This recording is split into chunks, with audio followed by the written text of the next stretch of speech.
Bonjour, aujourd'hui, Olympiade nationale de mathématiques 2024 avec la partie 3, les suites STD, c'est-à-dire les suites à somme toute distinctes. Je rappelle qu'on a étudié en partie de un exemple, et que là on généralise. Donc, qu'est-ce que c'est déjà que ces suites? Donc, STD, rappel rapide.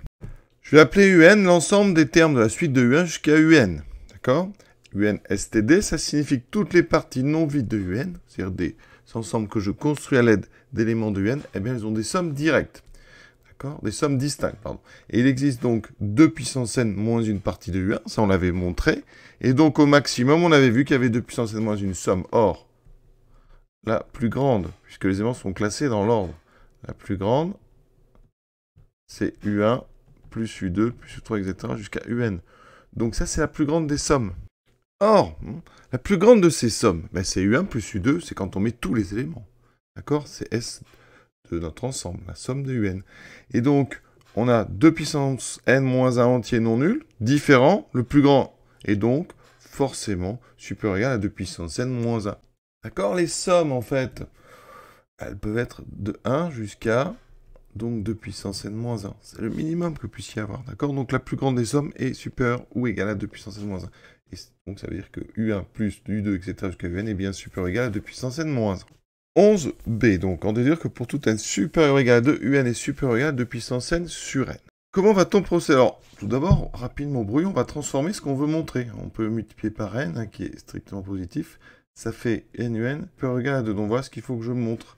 Alors vous voyez, moi j'ai ici du 2 puissance n puissance n moins 1. Donc si j'enlève 1, ça veut dire qu'il faut que j'arrive à montrer que ceci est plus grand que 2 puissance n moins 2. D'accord? Et donc par rapport à ce qu'il y a là-bas, eh bien, il faudrait que j'arrive à montrer que NUN moins 1 est plus grand donc, que la somme des U1 jusqu'à UN, qui elle-même sera supérieure ou égale à 2 puissance n moins 1. Donc voilà en fait qu'il faut que je montre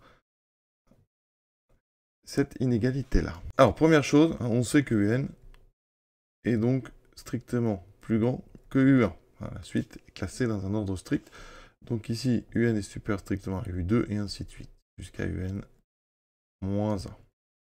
Et UN est supérieur ou égal à UN. Ça veut dire que si je fais la somme de toutes ces inégalités, j'obtiens donc à gauche n fois le nombre UN, qui va être strictement plus grand que la somme de U1 jusqu'à donc UN.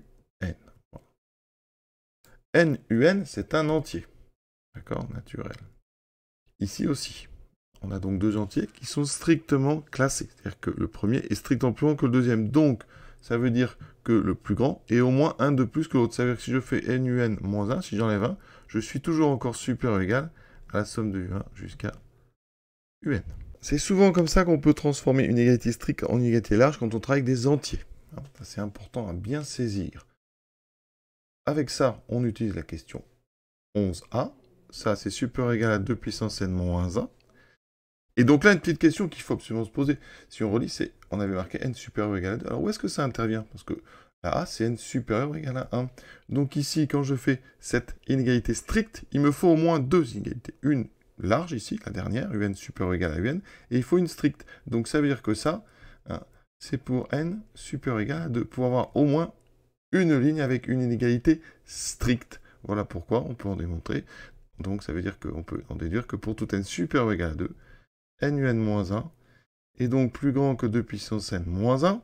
Ensuite, ça veut dire que NUN est donc plus grand que 2 puissance n, et donc UN est supérieur ou égal à 2 puissance n sur n. On divise par n qui est strictement positif, et on arrive à notre donc, conclusion pour tout n supérieur ou égal à 2.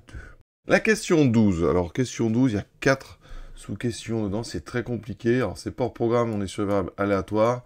Mais par contre, déjà, on nous introduit une loi uniforme, donc c'est pas la plus difficile, puisqu'on vous donne la définition, mais quand même. Ensuite, on considère des variables aléatoires indépendantes, qui suivent toute la loi uniforme sur la paire moins 1, donc tout ça. Mais on a peu de temps pour l'assimiler, si on l'a jamais vu, en tout cas, c'est mon avis. Et ensuite, donc, on va... je vais vous donner quelques infos. La probabilité que x1 soit égal à 1 égale probabilité que x1 soit égal à moins 1 égale 1,5. Ça, c'est la traduction de l'uniformité de la loi de la variable, donc des variables x1 jusqu'à xn qui suivent la loi uniforme. Ensuite, on admet l'espérance, d'accord? Parce qu'on pose une variable aléatoire qui est quand même pas si simple que ça. C'est xu1, grand x1 plus u2 grand x de 2, c'est-à-dire que on met comme coefficient devant chaque variable aléatoire de x1 jusqu'à n le terme u correspondant de la suite. Donc, vous voyez, c'est pas facile du tout. Et on admet la variance. Voilà. D'accord. Et ensuite, eh bien, but du jeu, trouver l'espérance de x et la variance en fonction de u1, u2 et un. D'accord. Alors, regardons un petit peu en détail. Donc, on regarde x1. Alors, x1, ça prend des valeurs donc entre -1 et 1. D'accord. Avec ce qu'on appelle une loi uniforme, c'est-à-dire que la probabilité que ça fasse -1 est égale à la probabilité que ça fasse 1. Ça vaut donc 1,5. C'est-à-dire, si vous faites le petit tableau d'une loi uniforme, on a ici les valeurs de x1. Donc, vous avez -1 et 1. Et ici, donc, les probabilités. On va faire simple, on va écrire ça comme ça. Donc, on a 1,5, 1,5. Donc, quand on calcule l'espérance de x1, c'est très simple. Ça fait -1,5 plus 1,5, ça donne 0. Ça, c'est une première chose.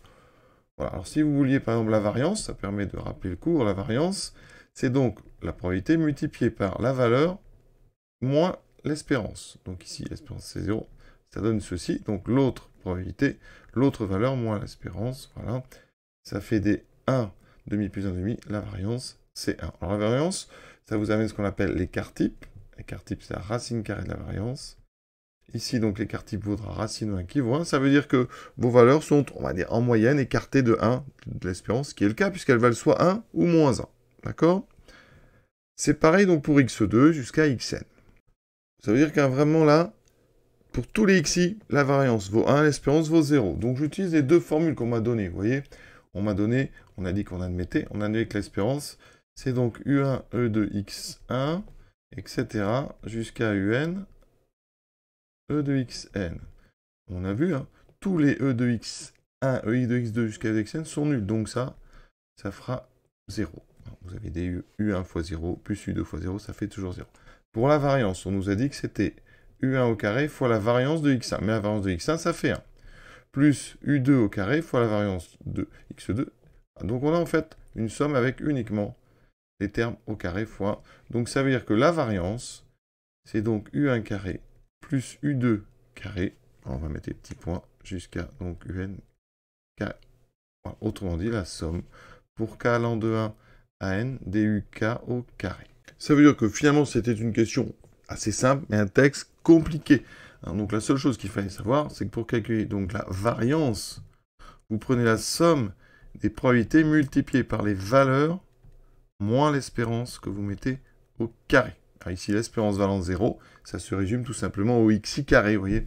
C'est pour ça que c'était assez simple. Et on a vérifié ici, donc, que pour x1, eh bien, l'espérance valait 0 et la variance valait 1. On généralise à tous les xn et on arrive sur notre donc, variance et notre espérance. B, montrer que x suit une loi uniforme sur un ensemble de 2 puissance n entiers relatifs symétriques par rapport à 0 et dont les éléments sont non nuls et de la même parité. Ouh là là, ça fait beaucoup.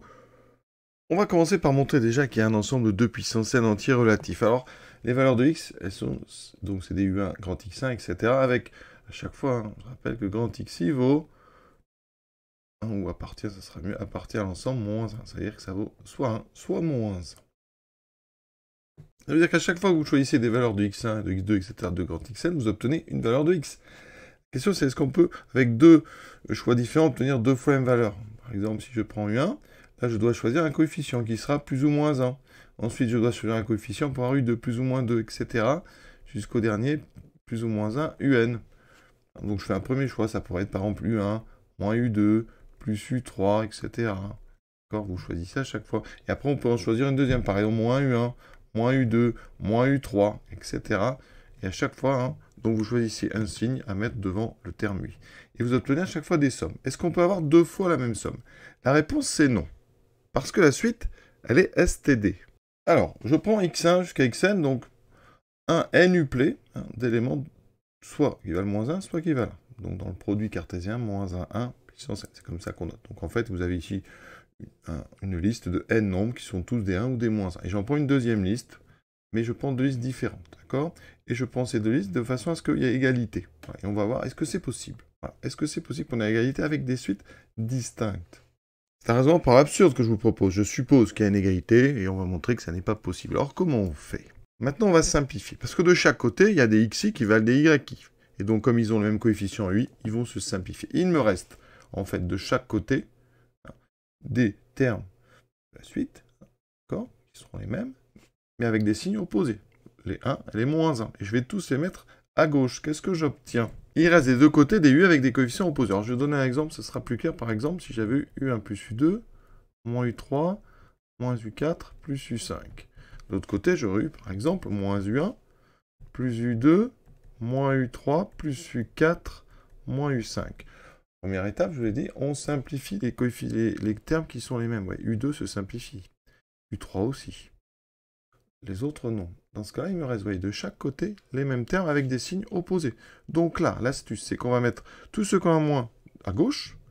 Donc là, il va me rester 2u1 et 2u5. De l'autre côté, il me restera 2u4. On simplifie par 2. Et il me restera u1 plus u5 égale u4. En fait, il vous reste deux sommes. Donc, de somme d'éléments de un. Et donc, forcément, comme c'est STD, ces sommes sont différentes. D'accord? Et le cas petit peu qui peut se passer, c'est aussi, si d'un côté, vous avez 0, eh bien vous avez une somme qui est nulle. On a vu, ça, c'est pas possible, parce que tous les termes de un sont différents de 0. Donc, je répète, il reste des deux côtés des u avec des coefficients opposés. Ensuite, après addition et soustraction et simplification, on arrive des deux côtés à soit deux sommes, d'accord, soit à une somme nulle. Donc deux sommes, pardon, égales, soit une somme égale à 0. Et là, eh bien, comme la suite UN est STD, eh bien, c'est impossible.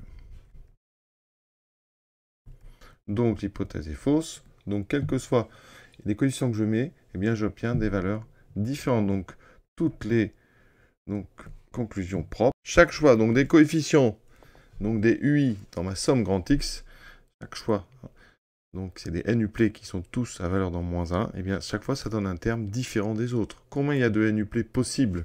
On choisit x1, deux choix, x2, donc 2 fois 2, 4, c'est une puissance qui arrive, donc on a 2 puissance n choix, donc ça veut dire que grand X prend 2 puissance n valeurs distinctes. Et comme c'est des produits et des additions d'entiers, des valeurs distinctes qui sont relatives, qui sont donc relatives, c'est-à-dire que ça appartient à Z, parce que c'est une somme et produit de nombres entiers relatifs. Pour chaque valeur, vous avez aussi son opposé, parce que quand vous prenez 1, vous changez, vous pouvez choisir moins 1, et là vous avez pris moins 1, vous pouvez prendre 1. Donc à chaque valeur, vous pouvez avoir son opposé. Donc, en fait, les valeurs sont séparées en deux. Il y en a 2 puissance n sur 2, la moitié. Donc 2 puissance n sur 2, ça fait 2 puissance n moins 1 qui sont positives. Et donc 2 puissance n moins 1 qui sont négatives. Alors le 0 n'est pas atteint. Si le 0 était atteint, déjà, vous voyez, vous n'auriez pas des positifs, il y aurait un nombre impair, donc ça n'irait pas. Alors, autre façon de montrer que 0 n'est pas atteint, eh bien, vous prenez une combinaison ici qui donne 0. Vous mettez tous les coefficients négatifs d'un côté, et vous faites apparaître, en fait, à gauche une somme, à droite une autre somme avec des termes distincts, et donc les deux sommes ne peuvent pas être égales, puisque la suite est STD. Donc on a 2 puissance n-1 valeur positive strictement, et 2 puissance n-1 valeur négative strictement. On a montré donc 2 puissance n anti-relatif. Alors symétrique par rapport à 0, c'est ce qu'on vient de faire. On a une moitié de valeur positive, l'autre, chaque fois, symétrique est dedans. Les éléments sont tous nuls, on vient de le dire. De même parité. Alors pourquoi de même parité? Eh bien parce que quand on prend deux valeurs, grand x1, grand x2, d'accord, si je fais la somme, eh bien ici, j'ai u1, donc je peux factoriser, j'ai y1 plus x1. Mais comme x1 et y1 valent soit 1 ou moins 1, ça veut dire que à chaque fois, xi plus yi, eh bien ça vaut soit 0, si les deux avaient signe opposé, soit 2, si les deux étaient positifs égal à 1, soit moins 2, si les deux valaient moins 1. Donc ça veut dire qu'à chaque fois, ici, on va avoir x1 plus x2, donc la somme des deux, qui est donc, eh bien vous voyez, 2 fois un nombre, on peut factoriser par 2. Et donc c'est un nombre pair. Ça veut dire que la somme, ici quand je prends deux valeurs de x, la somme est toujours paire Donc ça veut dire dans la famille des x, vous prenez deux éléments, la somme est toujours paire, conclusion, mais ça veut dire qu'ils sont obligatoirement tous de même parité. Conclusion, la somme de deux valeurs de x est toujours paire. Donc les valeurs sont soit toutes paires, soit toutes impaires. Vous voyez, s'il y en avait deux de parité différentes, la somme, hein, quand on fait un pair plus un impair, ben, ça fait un nombre impair. Donc ça ne pourrait pas faire un multiple de 2. Donc on a bien répondu à la question, symétrique par rapport à 0, les éléments sont tous nuls, de même parité, alors il manque juste la loi uniforme. Chaque valeur de x est atteinte par un choix de mon nuplet x1 jusqu'à xn, hein, celui qui me permet de faire x1 u1 plus x2 u2, etc.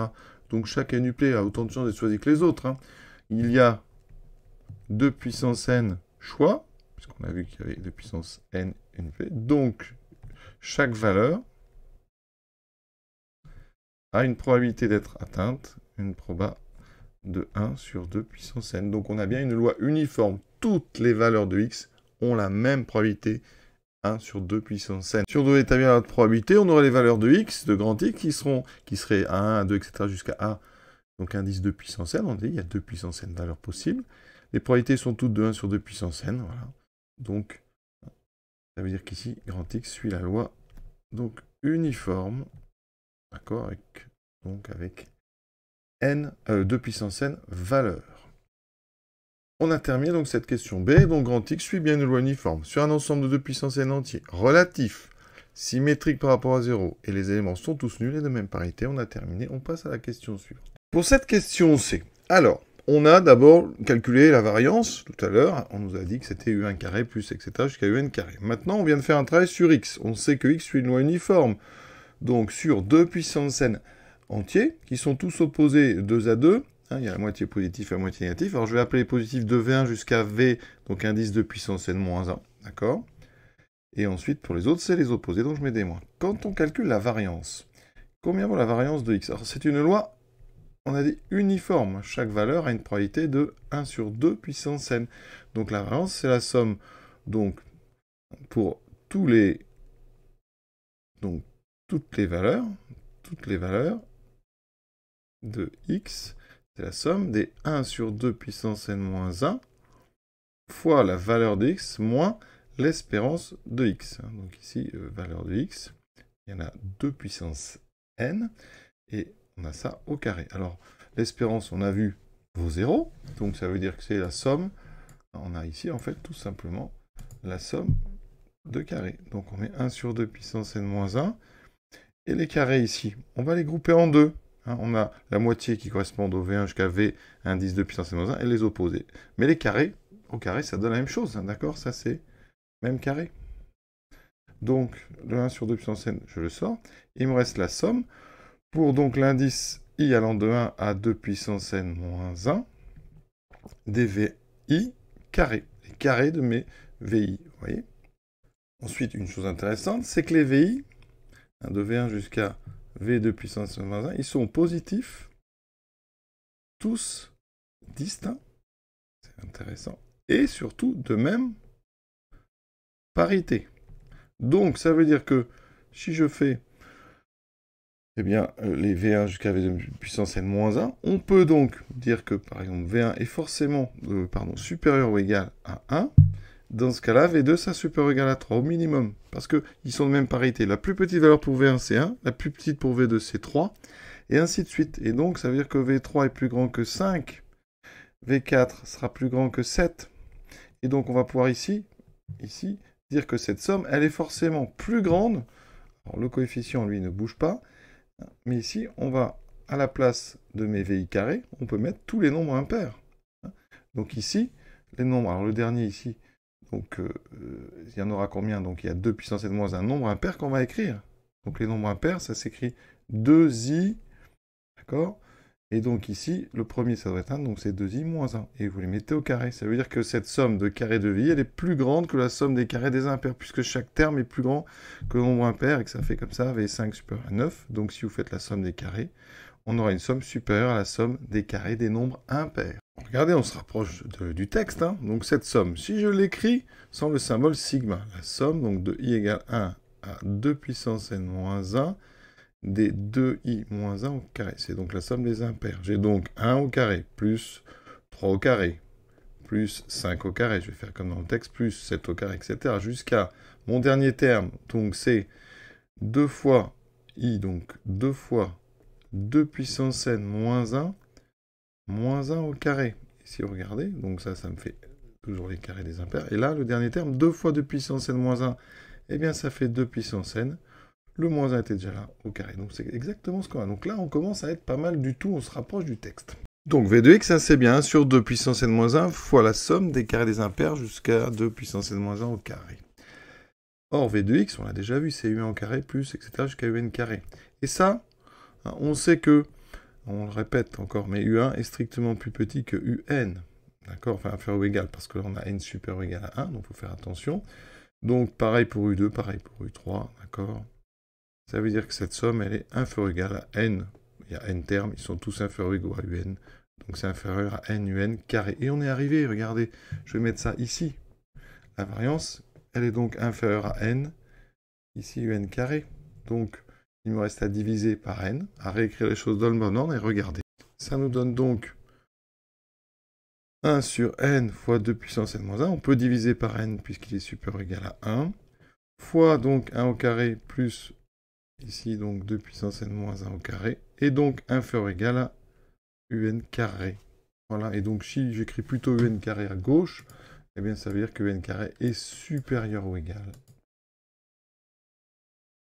à 1 sur n fois, sur 2 puissance n moins 1 et la somme des carrés des impairs. Et on a terminé ce joli travail. C'est un joli travail, mais c'est quand même vraiment très compliqué pour les élèves de première avec une épreuve qui dure 2 heures. Hein. Il faut vraiment être très très fort pour arriver à faire ce genre de choses. Donc si vous avez réussi, bravo. Question D. Proposer une valeur de n supérieure ou égale à 2 pour laquelle cette inégalité fournit un minorant plus grand qu'en 11b. Alors en 11b, on avait montré quoi? On a montré en 11b que un est supérieur ou égal à 2 puissance n sur n pour n supérieur ou égal à 2. On vient de montrer, et je prends la racine carrée, hein, que j'utilise sur R+, il n'y a pas de problème. La racine carrée me donne ceci. Hein, je dois trouver une valeur de n pour lequel, eh bien ici, hein, le minorant, le deuxième, doit être plus grand que ça. Donc je vais calculer. Donc pour n égale 1, n égale 2, et voilà. Alors regardez, parce que si je prends n égale 5, là 2 puissance 5 moins 1, ça fait 31. Donc ça veut dire qu'ici, on irait de 1 au carré, 3 au carré, jusqu'à 31 au carré. Ça fait beaucoup de termes. Donc on imagine que les valeurs sont peut-être 3 ou 4, j'espère 3, mais donc si on fait 4, 2 puissance 4, ça fait 16 moins 1, 15. On va de 1 au carré jusqu'à 15 au carré. Bon, ça reste raisonnable, il n'y a pas tant de carrés que ça.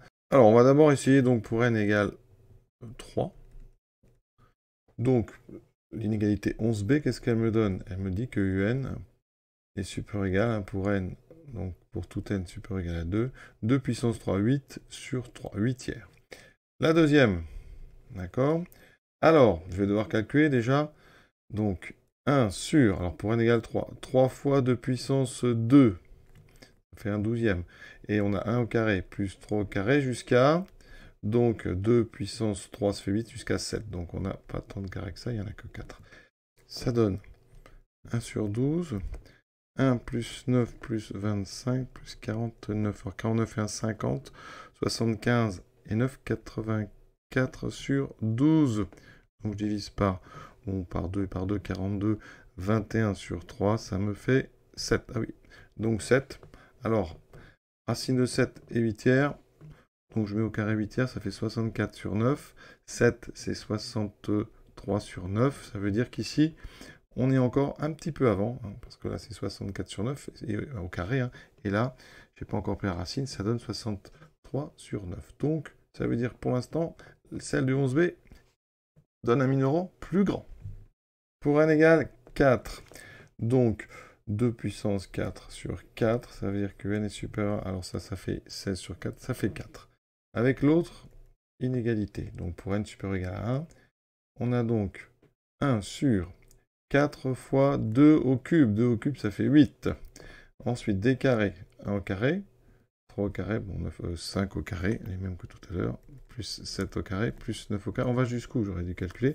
2 puissance 4 moins 1, oui, je vous l'ai dit, ça fait 15, donc il m'en manque encore. 11 au carré, 13 au carré, 15 au carré. Alors, 1 sur 32.